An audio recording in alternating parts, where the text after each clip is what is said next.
Yoga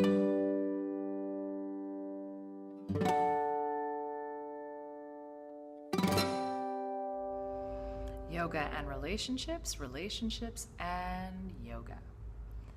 So I have a girlfriend and she is an incredibly compassionate and kind person. And so when her husband leaves his dishes in the sink, she comes up and she says, "Hey, honey, when you do this, I start to feel, would you mind, could you possibly, maybe you could?"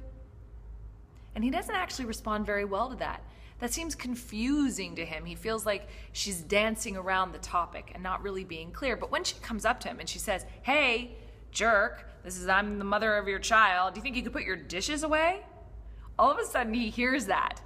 And he's like, "Oh yeah, of course, sure."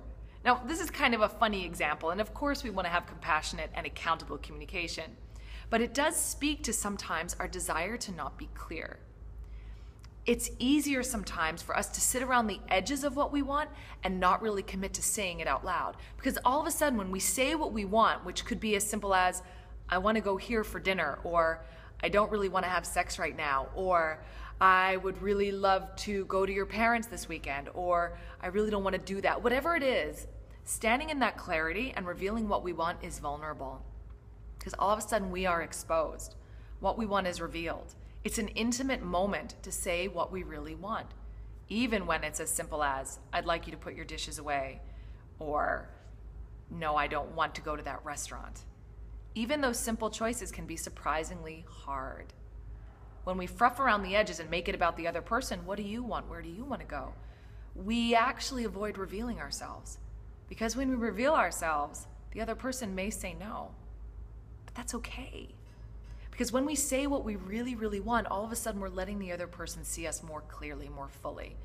And then we can engage in a real dialogue that cuts through the heart of this discomfort, the heart of the intimacy, rather than kind of fruffing around on the outsides, not really saying who we are, not really saying what we want. So this week, the invitation is clarity. Can we be clear to really say what we want? And let's practice. Let's start small. "I want to go to this restaurant. I don't want to talk on the phone right now." Start small. Build up these moments of clarity until it's a little easier to stand in the fire and let ourselves be seen for who we are and what we really want. And then, of course, be willing to listen to what the other person wants too. Clarity. That's the thought for now. See you on the mat.